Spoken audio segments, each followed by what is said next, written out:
everyone. We all have a drink, comfortable? Okay, great. So, thank you very, very much for attending our third meetup.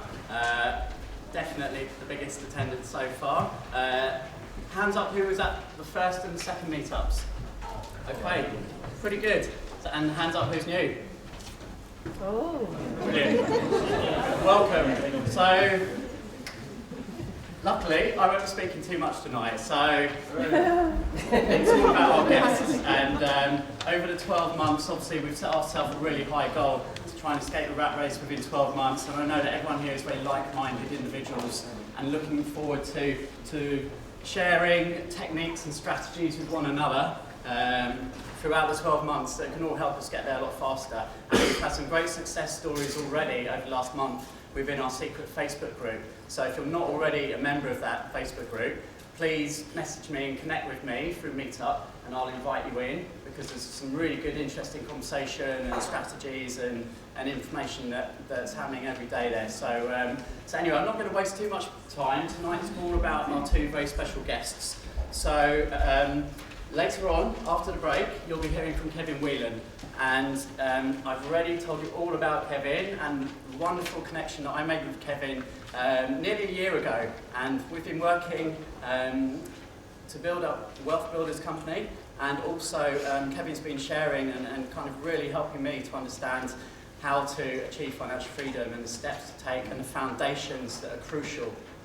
Because none of us just want to quit our job and then be left with no money and all sorts of problems. So, Kevin's going to be sharing a special presentation later with all of you. So that's something to look forward to. But first off, we have Gerry Robert. So I first met Gerry a long time ago. It must have been, January this year. So I attended Gerry's wonderful weekend boot camp, which was Publish a Book and Grow Rich. And I learnt so much that weekend, and I blew my mind. And I asked Gerry at the end of the event, I said, Gerry, could I grab 5 minutes with you and just interview you and gain some of your wisdom? And Gerry very kindly obliged, and I put that interview up, and I think a few of you have heard that and have told me how much you enjoyed listening to that. So it just so happened Gerry was going to be in town tonight, and I just couldn't resist the opportunity to get him down here to speak to you guys. And most of you already know that Gerry is the author of Millionaire Mindset, and you'll all be receiving a copy of that, downloadable copy at the end of the evening, and also Gerry's forthcoming book, which is Multiply Your Business. So you'll probably be hearing a few little nuggets of wisdom from both of those books tonight. But let's hand it over to the man himself. So hand you over, please, a very warm welcome to my friend Gerry Robert. All right.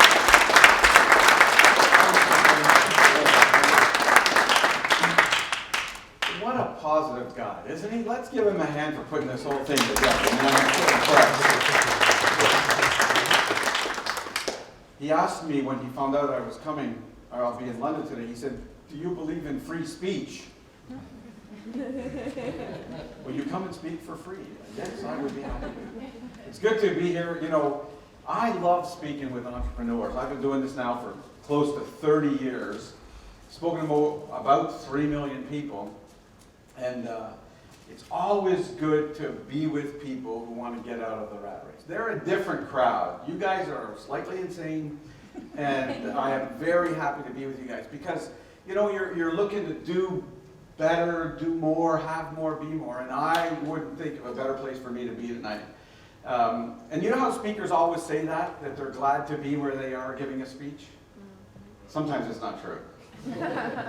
I remember one time I was giving a speech at a large psychiatric unit, nutcases, and I figured this out fairly quickly. It was a big crowd, and I had just started speaking, and one of the patients at the back of the room stood up, and he yelled, "This is a lousy speech!"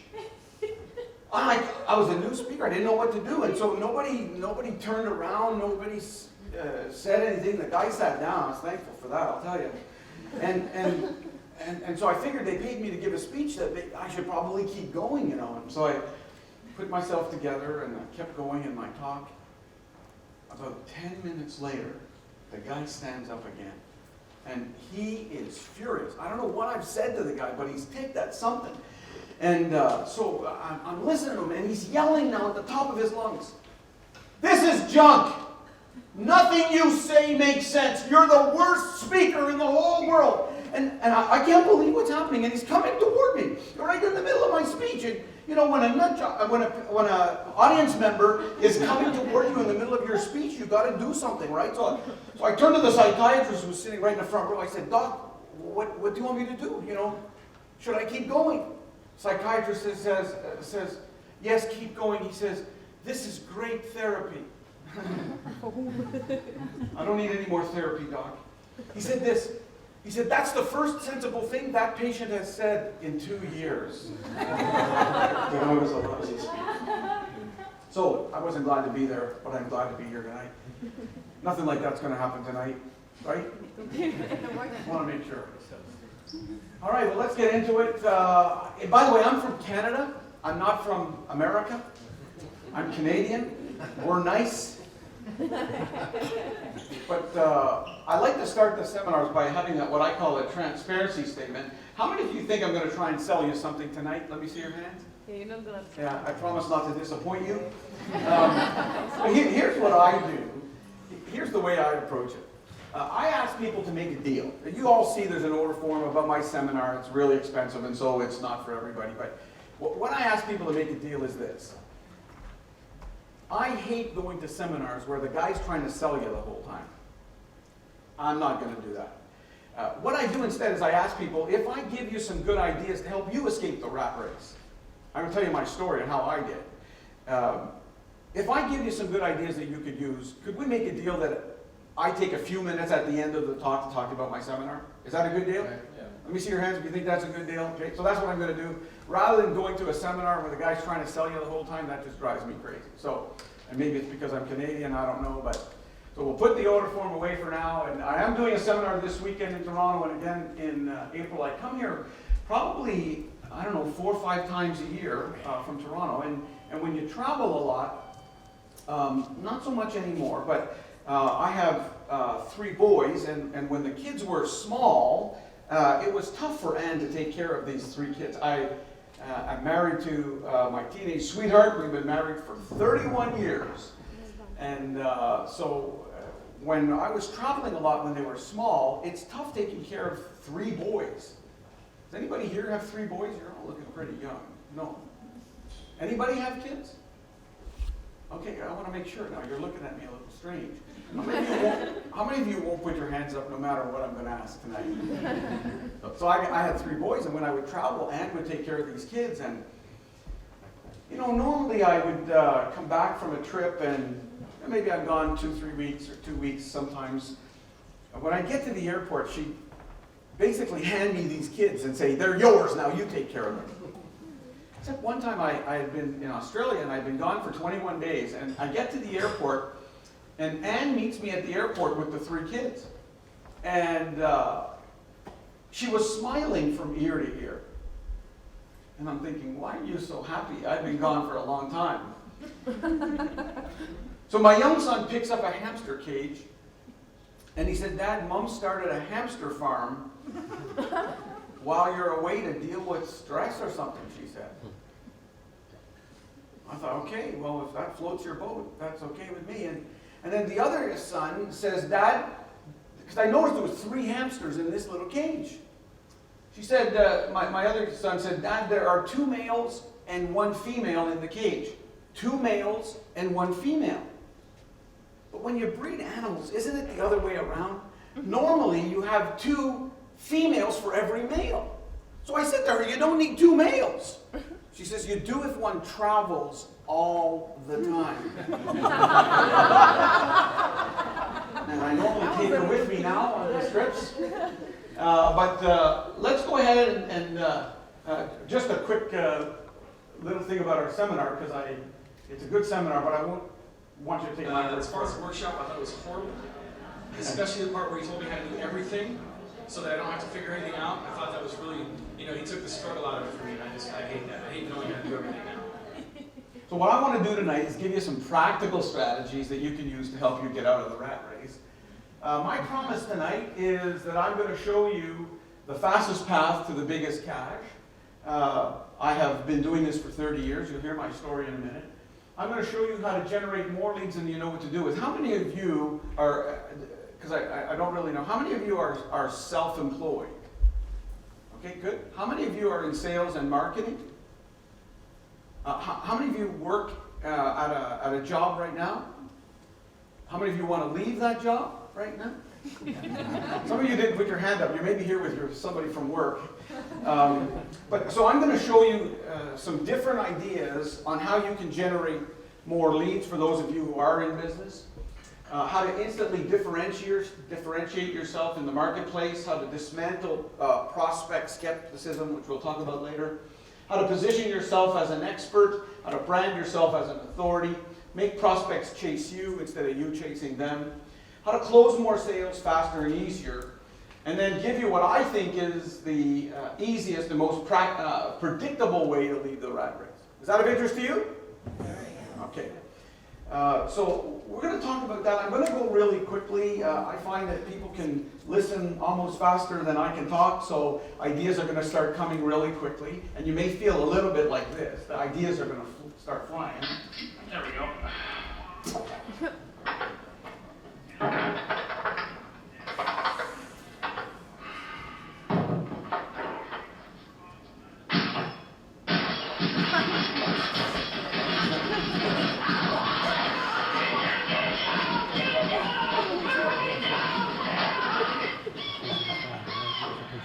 All right, so ideas are going to start flowing.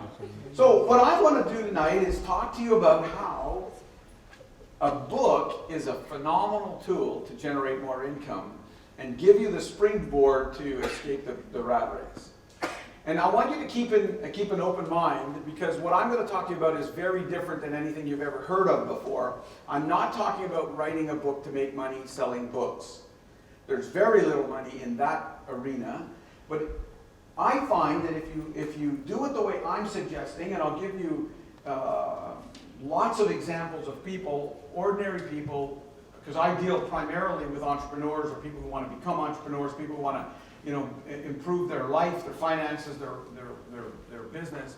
I'm going to give you lots of examples of ordinary people like you who have used the book the way I'm suggesting, even though how many of you here have ever thought about writing a book? Let me see your hands. Okay. For those of you who haven't, just keep an open mind, because I'm going to show you a different way of doing it so that you can use that book to facilitate. Why is a book such an effective tool? Well, it's an ad without looking like an ad. It's a way for you to build trust for those of you who are in sales before you even start selling. Can you imagine if you were a financial advisor and you were to send a book like this one does? Todd Dean sends this book before he has a sales call. He just literally sends this to the prospect before he goes. He writes in here, my mentor told me to give my book to the 100 most positive people in this city. I hear you're one of them. I can't wait to meet with you next week. What do you think this does in terms of opening the door for him and seeing how people will see him differently if they've seen that he's written a book? And I'm going to show you that you don't have to be an expert. You don't have to have a PhD. You don't have to. You could be brand new in an industry using it the way I'm going to recommend. It helps you build trust. Helps you become an instant expert. We've done several research studies to find and interview people what they think of the various professions. And research after research is conclusive that people who view, when they're asked to list the professions that they trust the most, consistently they trust authors more than almost any other profession. A book has a high perceived value, and so my recommendation, and you'll see more of it in a minute, but is that you don't try and sell books, give them away. Listen, if you're at a networking meeting, and maybe you've had this where you go to a networking meeting, maybe something like this, and somebody gives you 5 or 6 brochures, and they say, if you know anybody who wants to buy insurance, would you give them one of these? What do you do with these little brochures as soon as they leave? They go in the bin. But if the person said, I've written this book about insurance and how people can understand the complexities of insurance, can I give you 5 or 6 of these? and if you know anybody, would you give it to them? Would you throw these out? Never. You probably gift wrap them and give them to people at Christmas time and pretend you bought them for them. Because it has a high perceived value. When you give a book, even a small little book like this, in the UK will have a 20, 25 pound perceived value, even though it's a much more economical way of doing it. So there's nothing that compares for this in terms of a brochure or a name card. If you use a book as a name card, you're going to be perceived much differently. Somebody said, it's not who you know, but who knows you. I would add to that, it's how you're known to them. And if people see you differently, people will see you differently if they see your book like this. So a book is a phenomenal tool for those of you who are looking for leads. This lady was a consultant, a parenting consultant. She was taking out advertisements in the newspaper before. She heard this lecture. I only have one speech. It's this one. And I have a weekend boot camp. And so she listened to this lecture. She thought, I wonder if a book could help me in my business. I found out that she had she would take out a newspaper ad. She was spending $1,500 per week on the newspaper ad, and it was always profitable. So she would get, I think she would get 15 to 20 calls a week based on an ad. I had her change the ad. She wrote a small little book called Happy Kids, and I said to her, offer the book for free in a newspaper. Well, she went from 15 phone calls to up to 500 by offering a free book. Can you imagine what would happen if, you could do one activity and get 500 people to call you, as opposed to what most people do today, which is to try and chase customers, try and find people. This guy that I mentioned earlier, I showed him one technique using the book. By offering the book for free, got 1,200 leads with one radio appearance. And he's just a salesman. And so what if you could get out of the fear or the things that would dismantle you or the things that would push you away from even thinking about this, I mean, you'd be shocked at what this could do to your business and to your income. I'll show you lots of different people who are using the book. They're building a business around the book. For instance, how many of you here would like to be a speaker or do trainings and that sort of thing? Anybody here? Oh, great. Well, if you want to do speaking and training, by the way, there's a critical shortage of women speakers. Just think about that. Think how many seminars you've been to, and they're all by middle-aged bald men. So it's a phenomenal tool to build revenue and multiple sources of income around the book. A book gives you instant differentiation. So if you're in the business and you've got a lot of competition, you write a book instantly, you're different from everybody else who does what you do, even if you're brand new at an industry. You see, we tend to naturally gravitate to things that are unique. The problem is most people's advertising and marketing makes them look the same as everybody else. And so if you want a tool to instantly separate you, a book is the way to do it. It makes you an instant authority. It is never thrown out. So in terms of shelf life, people will throw away fancy brochures, CDs, DVDs, gizmos and pens and cups and all these things that people try and use to build a business today, but they'll never throw away a book. It helps you get speaking engagement. As I mentioned, for those of you who want to become speakers, you cannot be really thought of seriously as a speaker without a book, especially in this day and age. It helps you close more sales. A book opens doors. If you have prospects that you're trying to get into and you have a hard time getting into them, send them a book. The door will open wide. Because how many free books do you think that person got last week from the author? It's a phenomenal tool to open doors. So give somebody a high five and say, you can do it. You can do that. Wake up, you can do it. That's how you do it. You may not think you can do it, you can. Let me give you my biases and then I'll tell you my story quickly. So my bias is that you publish the book yourself. So you write it, you hire an editor, you get somebody to design the cover, design the inside of the book, and print it here in London at a local printer. I say forget trying to find a traditional publisher. It's a waste of time for most of the way I recommend using a book. That's a waste of time. You know, for every book that they take on, they reject about 3,000 to 5,000. So the probabilities of this working in your case is very small. Instead, I say you take control of it and publish the book yourself. I say focus much more on the business around the book than on selling books. There's little money to be made selling books. But if you took a business, if you took a speaking engagement, if you took a seminar or what it is you want to build a business around and think that you could make thousands of pounds doing that, why would you ever want to make 10 pounds or 5 pounds selling a book? The big money is to build a business around the book or build a book around an existing business. Listen to what J. Conrad Levinson said. He wrote the guerrilla marketing books. He said, someone asked me how much money I made from my first book. The answer I gave was 10 million. The book itself only paid me 35,000 in royalties, but the speaking engagements, spin-off books, newsletters, columns, boot camps, consulting, and wide open doors resulted in the remaining 9,965,000. See, that's where the money is. And so people today, there's lots of, you may have heard people doing seminars on how to become an author and doing it the traditional way.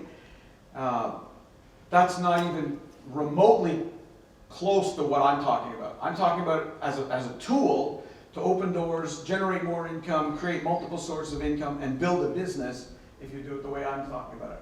And then it costs money to do this, and I show you how to get other people to pay for all the costs. And so, for example, how much do you think, this is a small little book, how much do you think it costs to print this book here in London? How much? It costs less than £1 to print this. And I know some people whose brochures, corporate brochures and packages cost more than this. And it'll never have anywhere near the effect that this would in terms of advancing your career and your business. So, if you were to spend, you know, a little bit of money, say 3,000, 4,000, 5,000, getting, you know, these things done, you'll end up with somewhere around, if the book is priced for at £20, 40,000 retail value of these books. And that has a high perceived value in the marketplace because of course you're going to sell some, you'll just naturally sell some. I give away more books than I sell, but the ones I sell pay for the ones I give away. Right? So it costs money to do it, but I'm going to show you later today how to get other people to pay for all of the costs associated with it, and show you how to do that before you write one word. You like that idea? Okay, now listen, I'm going to enthusiastically ask the questions, and you're going to enthusiastically answer the questions. Right? Yes. Right. Otherwise, I have psychological tests that I give audiences. From Harvard Department of Psychiatry, Harvard University Department of Psychiatry. They've developed a way for speakers to determine if an audience is a thinking audience or not. Do you want to take the test? Yeah. Sure. Yeah, you got to take the test. And if you don't answer my questions enthusiastically, I give you more and more tests. So you ready to take the test? Yes. Everybody go like this. Make a circle with your hands. Come on, everybody, make a circle like this. Okay, 1, 2, 3. Put it on your chin. Go. Go. Where's your chin, Laura? Your chin. Chin is down here. Some of you aren't thinking, man. All right. So I'm going to talk a lot about making money. You okay if I talk about money? Yes. I'm going to talk to you a lot about money. But if you make money, don't let it go to your head like this guy.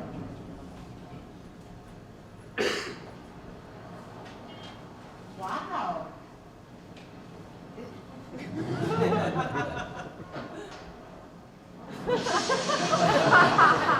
Oh, well, you don't want to have that sort of thing happen. Well, let me tell you my story quickly. So I met a man about 25 years ago, and in this one meeting with this one guy, my whole life changed. This guy asked me one question, and he made 2 statements that put me on a whole new course of living. It was incredible. His first question to me is, how much is the most amount of money you've ever made in a single year? Well, I thought that was a bit of a personal question. I mean, I'm Canadian, we don't like to talk about money. But I had had the best year I had ever had up to that point, the year before. And so arrogantly, almost with a lot of pride, I told him that I had made $100,000 the year before, which I thought was phenomenal because nobody in my family had made that kind of money. None of my friends had made this kind of money. I was only in my mid-20s. Our country was in the middle of a recession. I told him, that this was phenomenal to be in business for, I had only been in business for 2 years. So I told him, 100,000. Then he made the first of two statements. He said to me, that is garbage. Now you just meet somebody and they say that your income is garbage. And I thought to myself, what are you talking about?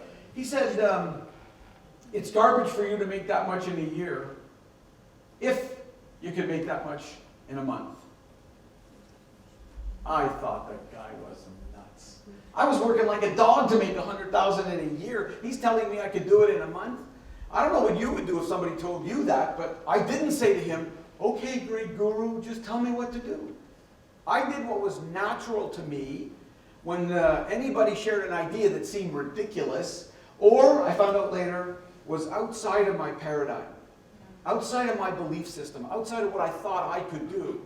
I started to fight with it. And people will often reject an idea or they'll ridicule an idea. And so I started to tell them, there's no way I could earn. I don't have any money, I said to him. Because even though I was making 100, it was costing me 125 to get it. You know what I'm talking about, entrepreneurs? I was living on credit cards. Even though money was coming in, I was financing everything. And so I thought you had to have money to make money. I said to him, I don't feel particularly smart. I got kicked out of school when I was 15. I told him that I grew up in poverty. My parents couldn't even afford the basics of life, like food and shelter without government assistance. They were alcoholics, and we lived in the ghetto in Ottawa, Canada, where I'm from. And so I'm telling him all these reasons to why I could never do this in a single month. I told him that our country was in the middle of a major recession. And as I'm giving him every reason why I could never do this in a single month, he made the second statement. It was worse than the first. He looked me right in the eye and he said to me, as I'm trying to defend my position, he looked at me right in the eye and said, "You are a jerk." Just like that. Can you imagine? You just meet somebody, they call your income garbage, and then they call you a jerk within the first 5 minutes of meeting them? And I realized very quickly that I was either going to shut up and listen to this guy, or it was going to be a brief meeting. And he said, "Listen, I don't mean to be disrespectful, Gerry," he says, "but I'm telling you, my story is every bit as sad as yours. And I've been doing it for over 25 years, making this kind of money every month, and I'm telling you, you can do it. And you won't even entertain the idea." And he said, anybody who summarily dismisses an idea without grappling with it isn't thinking. And he said, my purpose in life is to help people think. Well, I thought to myself, what if he's right? Not about the jerk part, but what if it was possible to make not even every month, just 1 month? How many of you here would like to make in a 1 month what you made all last year? Let me see your hands. Okay. Well, I just thought to myself, I don't believe I can do it. But I could see he believed I could do it. And I just decided that I would believe in his belief in me. And isn't it funny that when people share ideas that are outside of our paradigm, the tendency is to try and get rid of that idea? Why do people reject a good idea, even though they want that idea? Why is it so easy for people to reject an idea? Tell me. Pardon? Ego. Yeah, I'd rather be right than rich. Yes. Fear of unknown, fear of failure. What else did somebody say? Yeah, they don't do it because they don't believe that they can do it. They've never seen it. They never maybe have achieved that kind of stuff. What else? Why do people tend to throw away a good idea? Yeah, their own confidence level.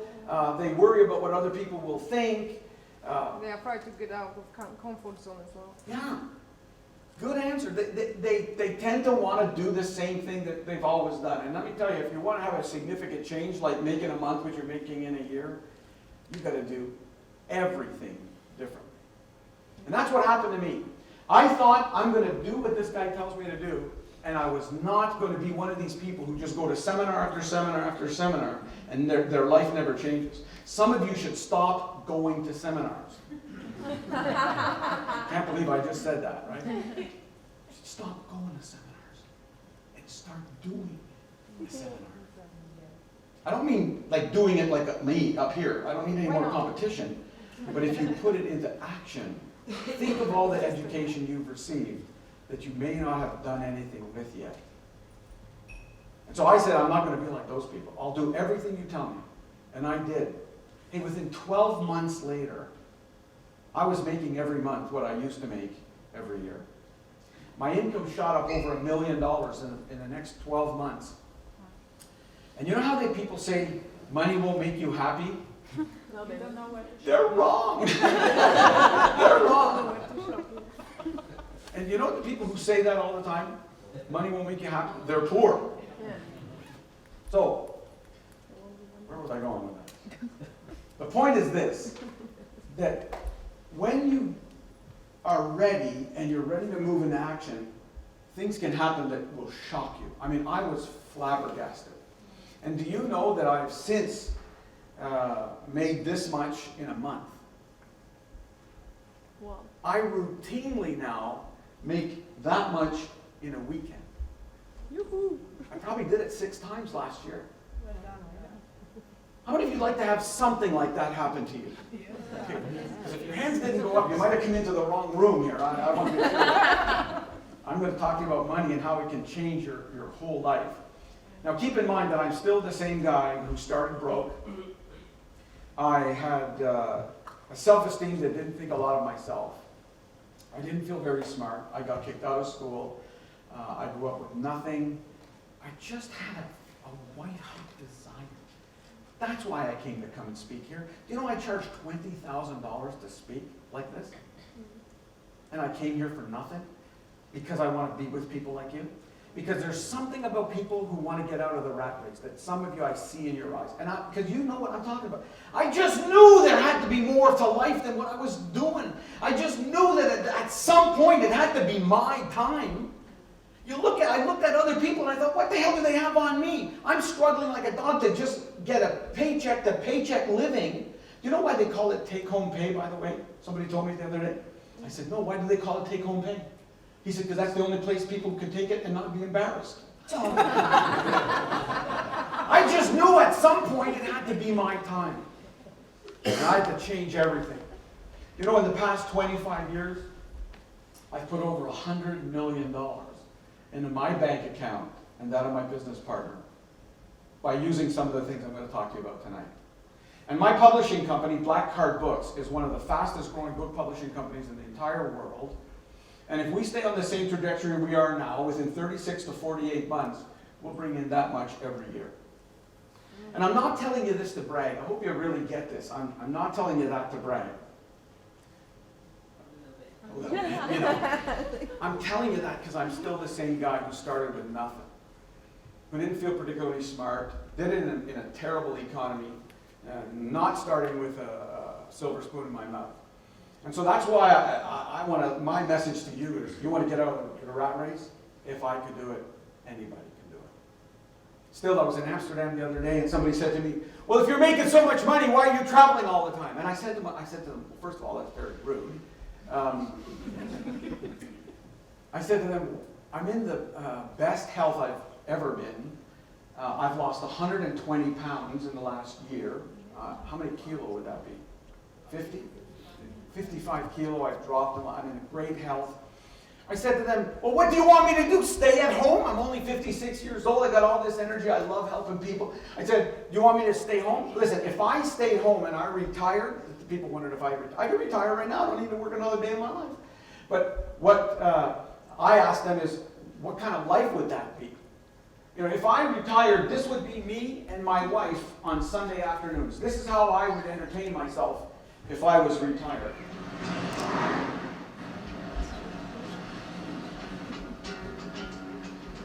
We're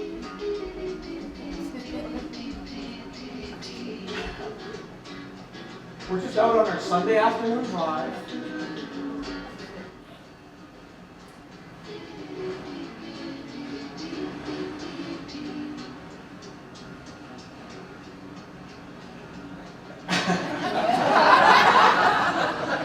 I got a twisted sense of humor. So that's what I would do to entertain myself. I want to just show you, as I'm going to give you some ideas, that all of these book covers that you see here, and I can have 100 more slides like it, are people who are just like you. They came to this one lecture that I have, and they came to the boot camp that I'm going to talk to you about at the end. And they're ordinary people. They're not writer types. I don't attract writer types typically because my ideas are much more entrepreneurial and money oriented. So you can do this. So some of you have been thinking. How many of you said you've thought about writing a book in the past? Let me see your hands. How many? Keep your hands up if you've been thinking about it for more than a year. Keep your hands up. More than a year you've been thinking about it. More than 5 years. More than 10 years. Your hand's not stuck, is it? How long have you been thinking about it? A long You're going to be very depressed by the end of tonight. What stops people? Because most people say they want to write a book, and they wait 1 year, 5 years, 10 years, sometimes longer. What stops them? Tell me. Time. And yet they'll spend 42 hours a week on Facebook. Get the hell off Facebook. Anyway, we'll talk about that later. Stop watching television. Anyway, so time stops people. What else stops people? Don't know where to start. Now, what am I going to write about? Who would want to read anything that I'm going to write? Yeah, what else? Knowledge. Pardon? It's going to take effort to do it, yeah. Knowledge. Yeah, just knowledge. What do I have? What it takes? What else holds people back? Pardon? Just laziness. You know, it's so easy. One of the problems people have today, and it's one of the worst things that could happen to you, is you have a comfortable life. If you got a paycheck that's handling all the bills, and everybody look at her, she's working in this company. Wow, set for life. There's no impetus for a lot of us to, if you're in that situation. Well, what I want to do tonight is hopefully make you laugh a little bit, but get you to think outside of the box. And you got to be willing to entertain new ideas. My thing is everybody's got an obstacle. And I want the black cat to represent whatever stopped you, those of you who've thought about writing a book. And those of you who have never thought about writing a book, just stay with me for a second. Keep an open mind. Don't reject it like I was going to reject my mentor just because it doesn't fit in your belief system right now. Okay? I've got thousands and tens of thousands of people who've been to our boot camps, who've published books, and I'm telling you, they're shocked how easy it is, but they never would have got there if they rejected the idea. I think to myself, my goodness, what would have happened if, when my mentor told me I could make that much in a month, what would have happened if I'd have rejected that idea? I shudder to think now what I would have done. So, the black cat represents your obstacle, okay? It's the thing that stops you so far. After you come to my boot camp, I train you, that big obstacle, boom, it'll just instantly go away. So don't worry about why you can't write a book. Just let me show you how you can go about doing it. The problem in my estimation, this is a book entitled Everything Men Know About Women. All the pages are blank. Is that most people feel that they have to write a big, huge book. Come later and have a look at some of these books. I've got just tons of them here. We have about 500 or 600, because my book publishing company is publishing about 500 or 600 books right now. Look at these. They're not huge. And so you've got to get rid of the picture you have in your head of what the kind of book you have to publish. Here's the problem. Most people feel that the book that they're going to write has to be a world-changing book. A book that's earth-shattering, industry-revolutionizing. A book that's personality-altering. A history-making book. An incomprehensibly complicated work of art. A book that's totally original, with never-before-heard-of content. A book that's massively sized, masterfully written in perfect English. A one-of-a-kind book without one single spelling mistake. See, most people feel that they're not smart enough to write a book. They're terrible spellers. I'm a terrible speller. Man, none of that's important. I'm suggesting an 80 to 100 page book for most of you is all you got to write. You get 10 simple little chapters with 8 to 10 pages each. It's a breeze. It doesn't have to be a new content. It doesn't have to be an exhaustive book on everything known to man about this particular topic. And if you do that, then everything will change. You'll see things in a new way. You'll become much more creative. You'll feel better about yourself. Because instead of just thinking about writing it, you've actually done it. And then you'll see the power of this thing to bring money to you, to give you confidence to step out, to create multiple sources of income, to catapult your sales, to generate leads, all of these things. And it allows you to be much more creative. Like this, I don't know if you've seen this ad, a very creative ad. Just watch this.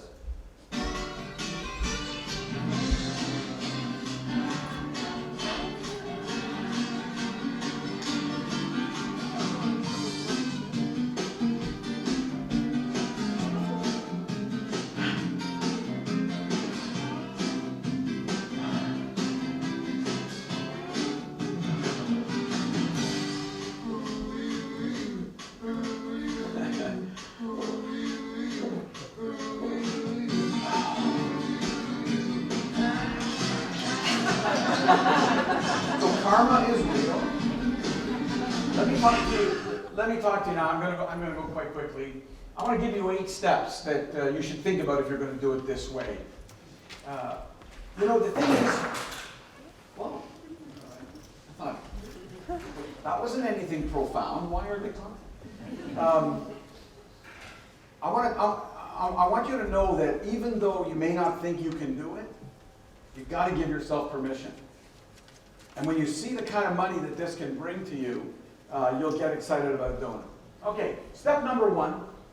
This is a book we did by a plastic surgeon. Look at all the publicity he's received because he wrote a book called The Beverly Hills Shape.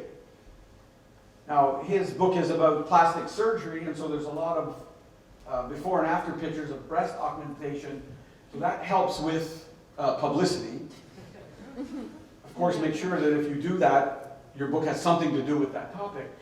But just look at this. So the first step that I recommend is that you think first about what the primary objective is for your book. Not what the book is going to be about, but what do you want the book to do for you? Let me illustrate it this way. So a book can do all kinds of things, right? But you want to ask yourself, what's the main reason you want to write this book? Is it to get leads? Is it to create a source of income that allows you to supplement your current income, do that for 6 months, and then maybe step away from what you're doing after you've proven that this method will work?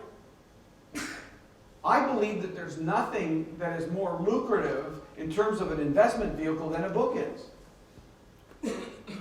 If you think of how much money you could make, not from selling the book, but using the book to sell what you're selling now, it'll shock you about how much money there is around this book. So I illustrate this idea by asking the question, what do you want a book to do for you? So one time this guy comes to my seminar, and because I own a book publishing company, he wants to show me his manuscript. Well, I don't care about manuscripts. Well, not right now anyway. And so I said, well, what's the book about? He says it's a book of poems.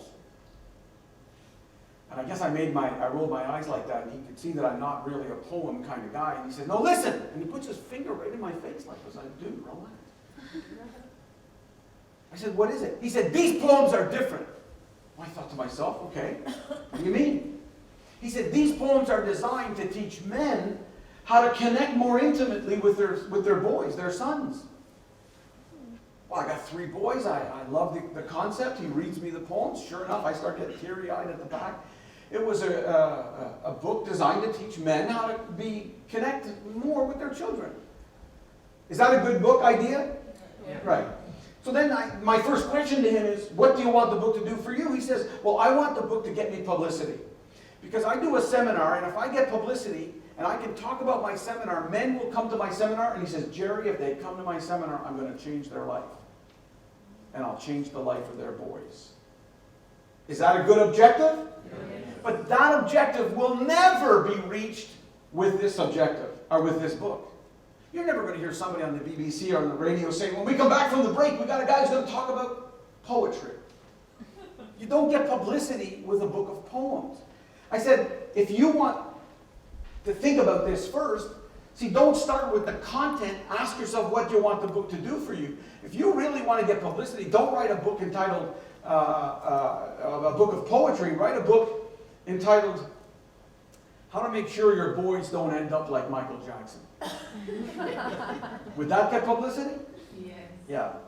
And so when we tell people right at the start, don't worry about what your content is. First ask yourself, what do you want the book to do for you? If you want to become a speaker, write a book. You'll get invited to speak.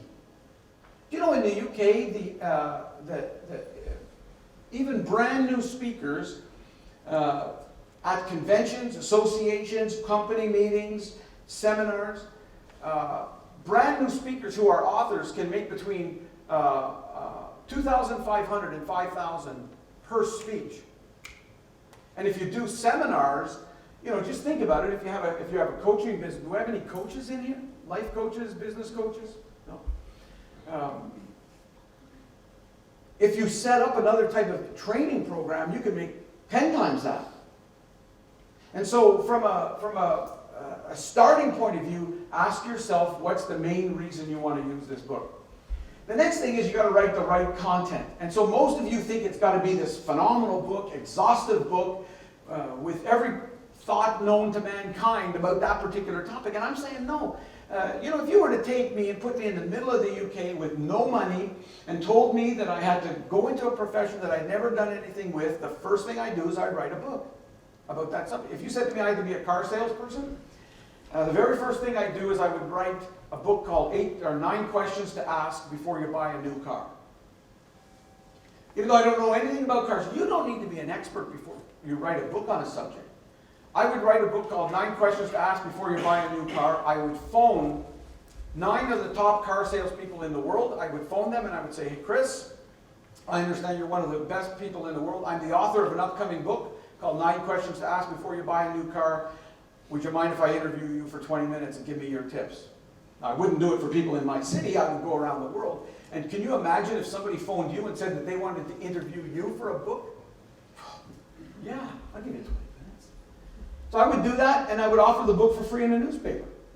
Let me ask you here, and watch this. How many people here, if you saw an ad today in the newspaper today, and it offered a free book entitled 9 Questions to Ask Before You Buy a New Car, how many of you would call to get that free book? Let me see your hands. Look at that. Look around. Keep your hands up so everybody can see. Almost everybody.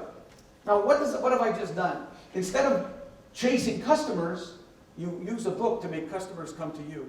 And even though I wouldn't necessarily know anything about the subject. And so, what this guy did, he was an accountant. Do we have any accountants here tonight? Only one. And the nice ones come to seminars. All the rest don't do anything at night. Well, this guy's an accountant, and he wanted to have a creative outlet. He wanted to become a humorous speaker. But he said, what can I write about? I said, I gave him some ideas. You know what he did? The entire book is called Laugh Life. The entire book is nothing but jokes that circulate around the internet. And all he does is he took all those jokes, put it in a book. He didn't even write it. He just copied down the funniest jokes, put them in a book. He now sells his services for $1,500 to be an after-dinner speaker. He stands behind the rostrum. He reads the jokes. That's all he does. He's making more money part-time than he is full-time as an accountant. And he's going to do this enough times until he becomes clear that this is going to work. And he's going to let go of the accountancy. Because that's where his passion lies. Listen, you should do what you want to do. This is not a practice run, this life. This is it. So you got to find something that motivates you and follow that dream. But it doesn't have to be complicated. He did it with just jokes. Can I share one of his jokes, my favorite joke from this book?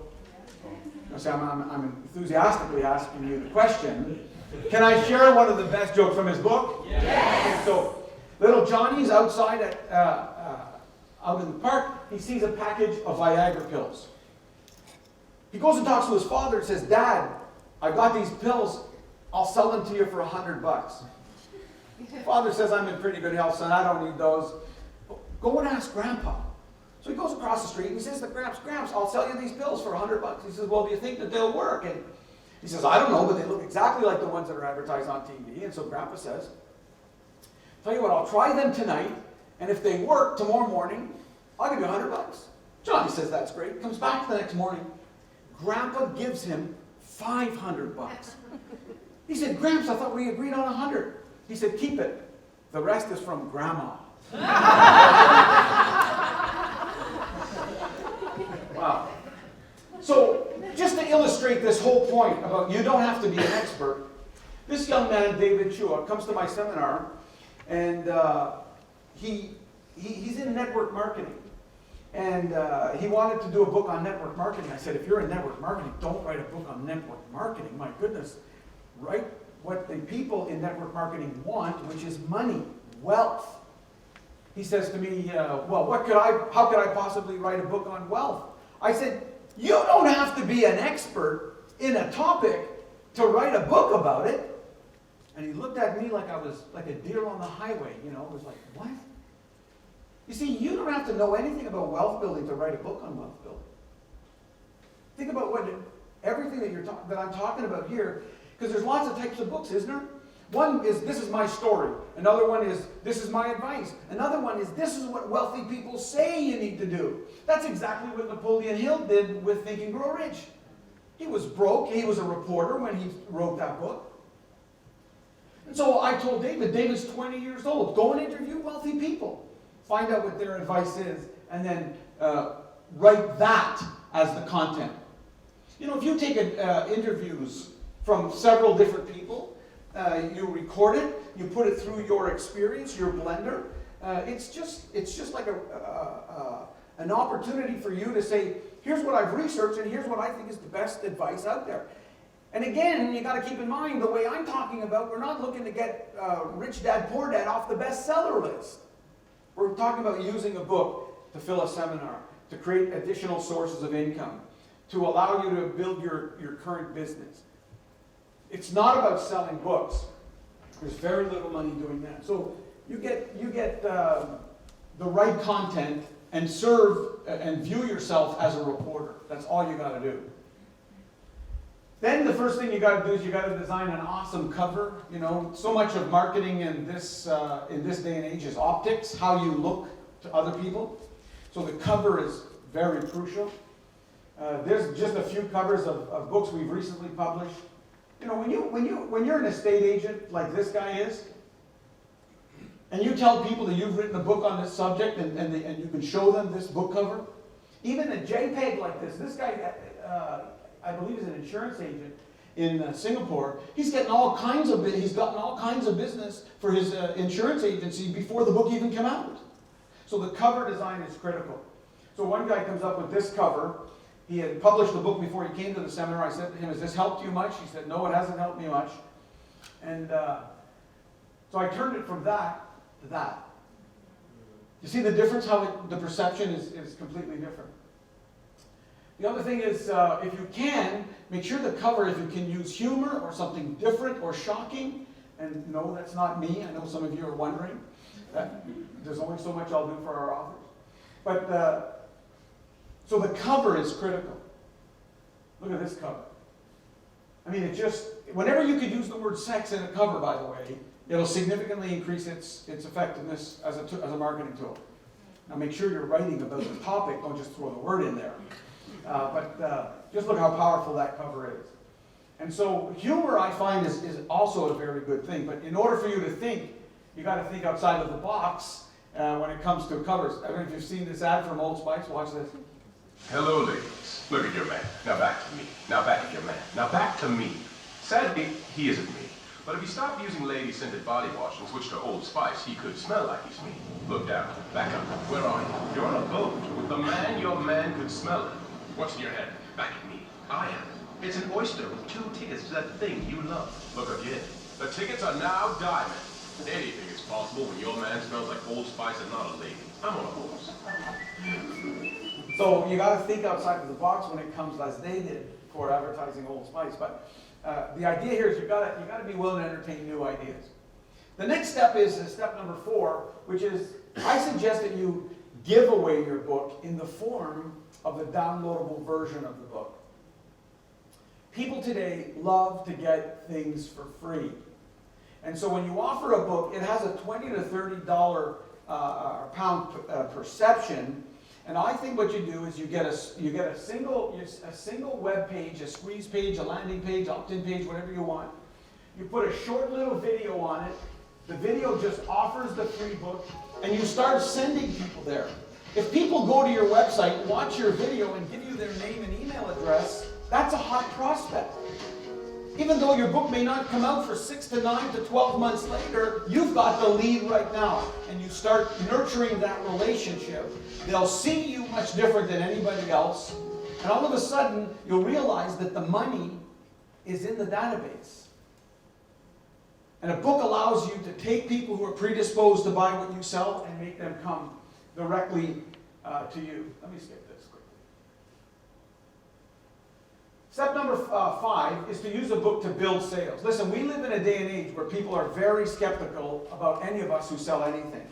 People are overwhelmed with pressure, with marketing messages, and so they don't trust those of us who sell. And so the way to mitigate against all that skepticism and distrust is to see, for them to see you on a book cover.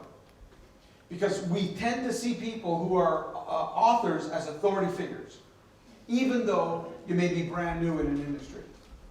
It's got a phenomenal tool, power as a tool. You use a book to differentiate yourself from everybody else. These are estate agents from America, and they're all the same.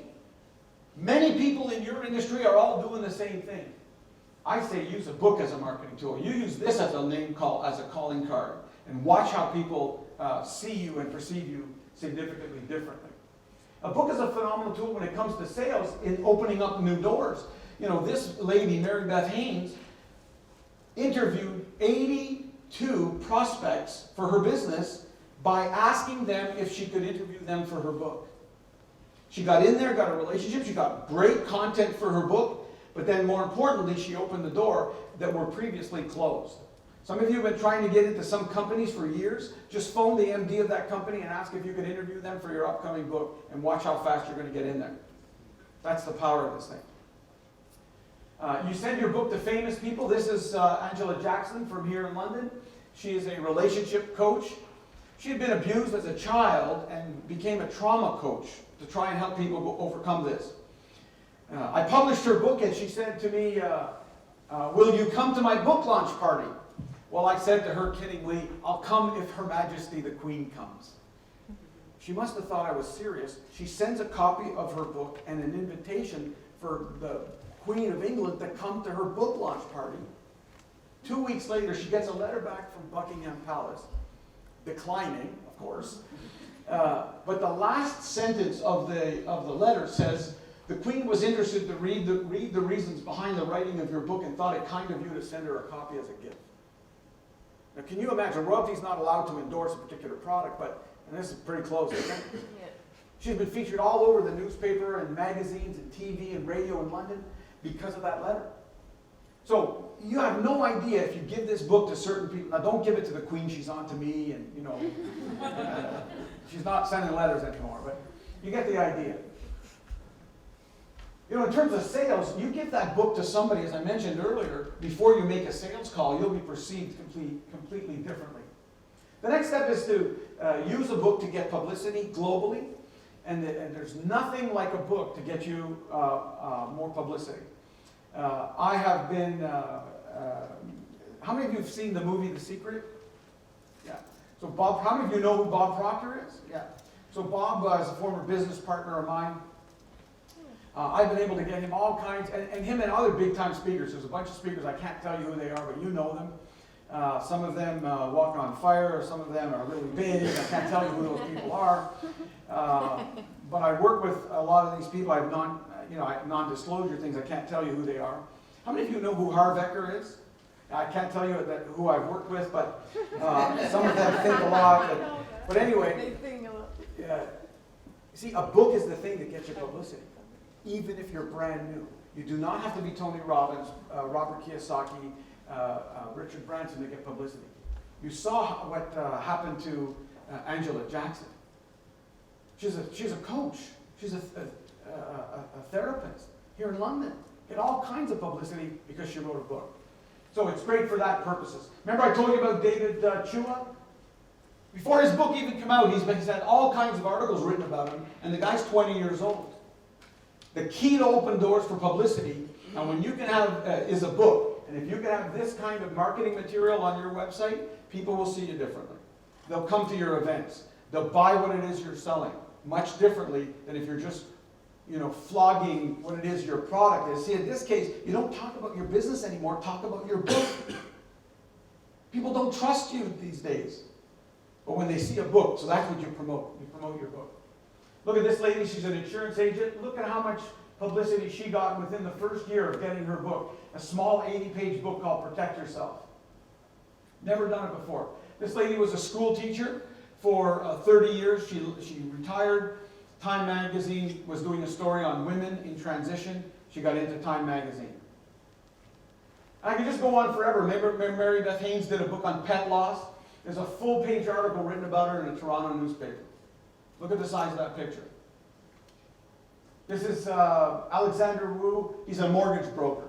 Look at him. He's got a full-page ad written about him. He's been featured in newspapers and magazines. He brags about the fact that his picture, there he is there, his picture is 4 times the size of this picture, and that's the president, or the prime minister of Malaysia, where he lives. He's quite proud of himself. And all he is a mortgage broker with a powerful tool, the book. And he's been featured everywhere. So give somebody a high five and say, you can do it. Come on. Now the real interesting thing is that I can show you how to get other people to pay for all the costs. This is Mary Beth Haynes. My name is Mary. Listen to her for a second. And becoming an author has completely changed my life. I've gotten free publicity, and the best part is that I've been able to raise enough money to pay for the whole thing. So, she had never sold anything. She was not a salesperson. But if I could show you how to raise 10, 20, 30, 40, 50,000 pounds before you write one word, how many of you want to know how to do that? Good. That's exactly what you can do, and it's an easy thing to do if you've got a book and the right optics around the book. My name is... Step number 7 is how to get other people to pay for all the costs. See, it costs money to do all of this, and you can get that money from other people. One of the ways you do it is you sell advertisements in the back of the book. Now, I'm not talking about 100, I'm talking about 10, 7, 5. And what you do is you find people who don't compete with you, but also want to get in front of your reader. If you're a mortgage broker, you're going to get an estate agent, you get an inspection company, you get a moving company, and you sell them a page of advertising. This lady raised 45,000 Australian dollars by selling 7 or 8 ads in the back of her book. You see, there are people who are currently spending money right now trying to get and influence your readers. They'll pay for everything because they have an opportunity, for instance, to be the only estate agent in the back of your book. And so we've had people all over the world sell advertisements, a few advertisements in the back of their book, and it funds the entire project, and in some cases puts a profit in their bank account. And this before they write one word.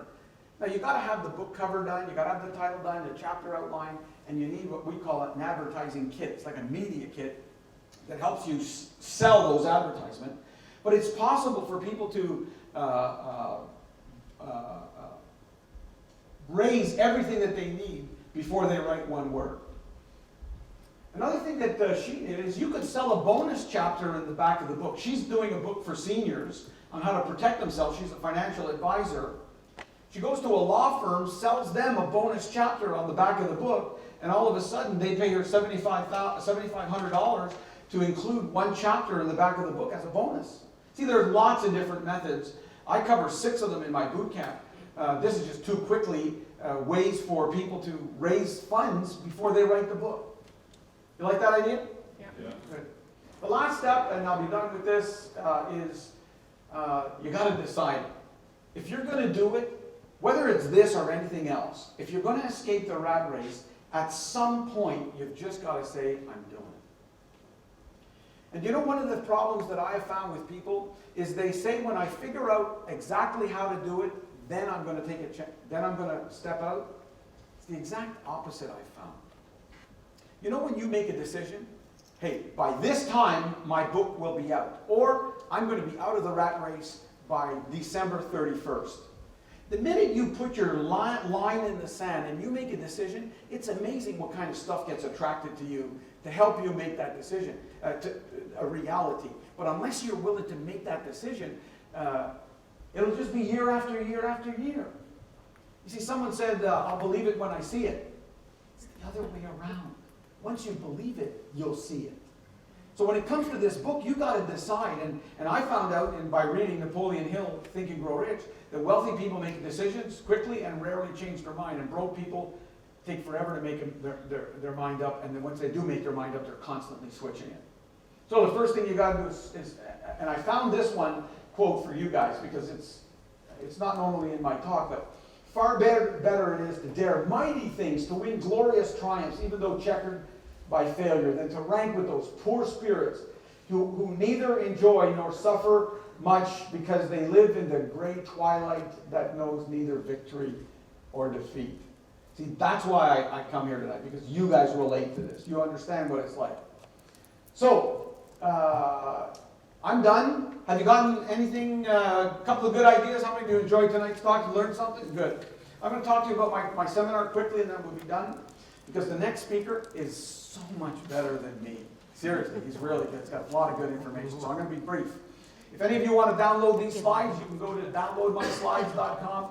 This talk is called 8 Steps. You can download the PowerPoint if you want to review for later. Before I do that, it's always good to get people thinking and laughing. I don't know if you've seen this or not. One of my favorite videos.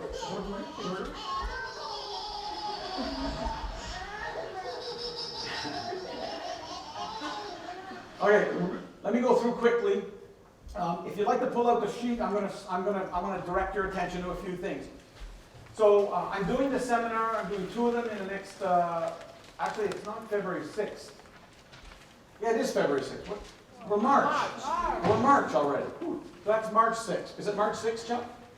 This weekend, anyway, at the Metropole Hotel, and then I'm doing it again in April. So I'll go through quickly. It's a Friday night, all day Saturday and all day Sunday. 5 modules. The first module is to plan it. So on Friday night, we show you how to get the right book. And if you're not sure what to write about, and many people come to our class, they have never ever thought about writing a book. There's a bunch of people who thought about writing a book, and maybe they got more than one book in them. There is a right book and a wrong book if you want to get the fastest path to the biggest cash. So by Friday night, the end of Friday night, you'll know exactly which book's going to bring you the most amount of money. And it's all focused on the fastest path to the biggest cash. So if you're looking to become a Pulitzer Prize winner, this is not the seminar for you. If you want to write a book on a children's book or a poetry book, this is not the seminar for you. But if you want to get out of the rat race, this is exactly where you ought to go. That's on Friday night. Saturday morning is a session called Write It. If you've ever thought of challenge, if you've had a challenge writing a book, that'll be absolutely finished by Saturday at noon. I have a system on how I teach people how to write a book in 40 hours. Now, some of you have been thinking about writing a book for 40 years. You'll be able to write it in 40 hours using this system. Am I right? Correct. It's a phenomenal system. You'll never, ever have a problem writing if you use this system. Then on Saturday afternoon, we have a session called Fund It, how you can make big money before you physically get the book, before you publish the book. I teach 6 methods, and I go into obviously a lot more detail than I've had time to do it tonight. 6 methods, step by step by step, what you got to do to start raising money to pay for this and generating income before you write one word. And if you think, just to show you, to illustrate this, this is Ranford Neo. He sends me a book, or he joins the seminar. He sends me an email a couple of days after the seminar, a couple of weeks, I guess, after the seminar. Listen to what this kid did. I think he's 22. He's from Singapore. He's in military service. They have compulsory military service. Hi, Gerry. Just want to thank you for what you've taught me during the book camp in March this year. To give you an update on my progress, to date I've raised more than 15,000 Singapore dollars in terms of sponsorships and pre-sold more than 600 books, not 700, my mistake. But you know what the best part is? I've not even started working on my book yet.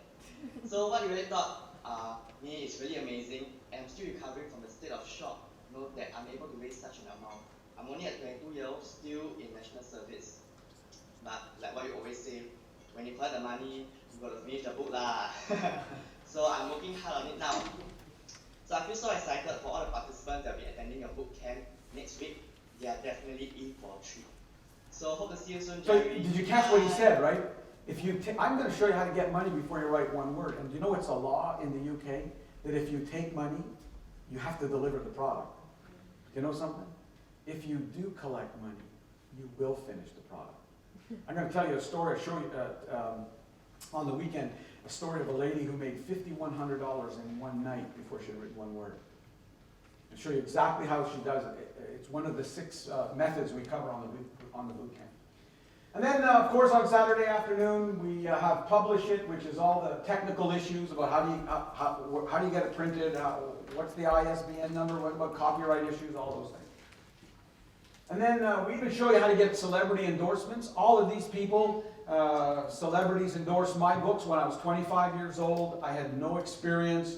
I had never published anything. And I'm going to show you the exact method I use to get celebrity endorsements. And our people get celebrity endorsements, even though they're just average, ordinary people.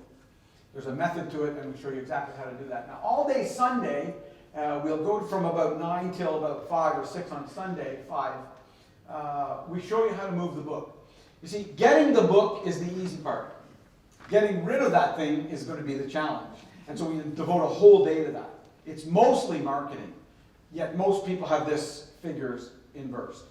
They think it's all about content, and they leave the marketing to somebody else. That doesn't happen.